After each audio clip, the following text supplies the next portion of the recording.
Hi, my name is Aniku and I've been with the Rainbow Centre. I'm not sure if I want to think about how long, but I started off as a summer school conductor in 1999. Yes, I'm István. I'm a head of adult services at the Rainbow Centre, and we work with children and adults with neurological conditions.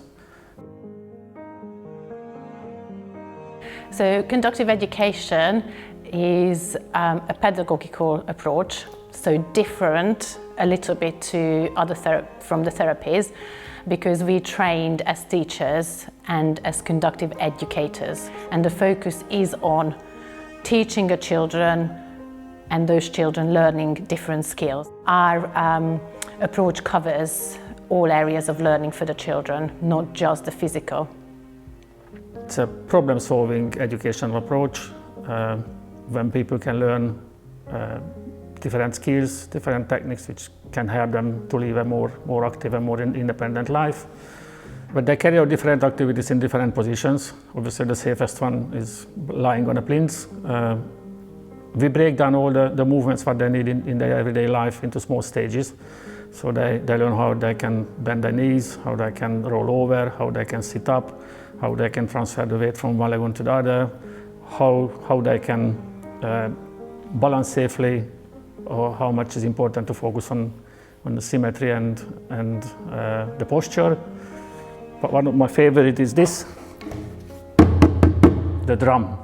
We use rhythm during the sessions, it's either counting or just using cue words, because when someone has a neurological conditions, our automatic rhythm can be reduced, but we have no control over. So they need a rhythm from outside, which is coming from a conductor, or they can use the rhythm themselves. And this is how we use the drum as well. Either when they walk around, we can just beat the rhythm and they use that, or we focus on the speech and the breathing techniques. So we use different activities with the drum as well when they need to say words following a rhythm, like 1, 2, 3, clap. And that's the time when they need to take a deep breath. And it's also great fun.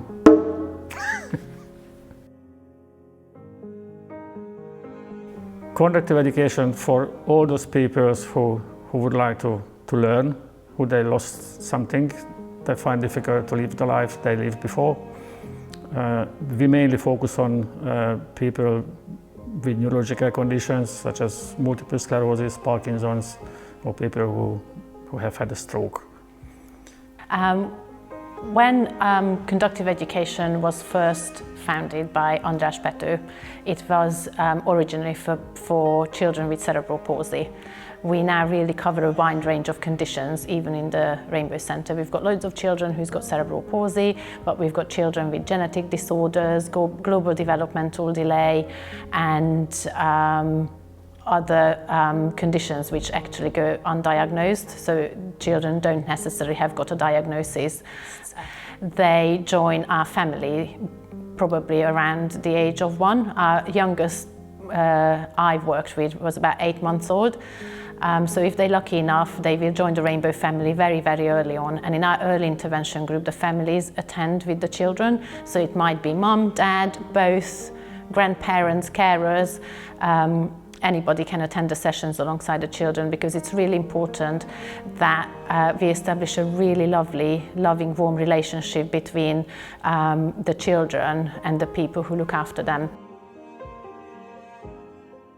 It is special because we look at the whole person. Obviously, it's not just the physical side is important, it's the emotional, psychological side.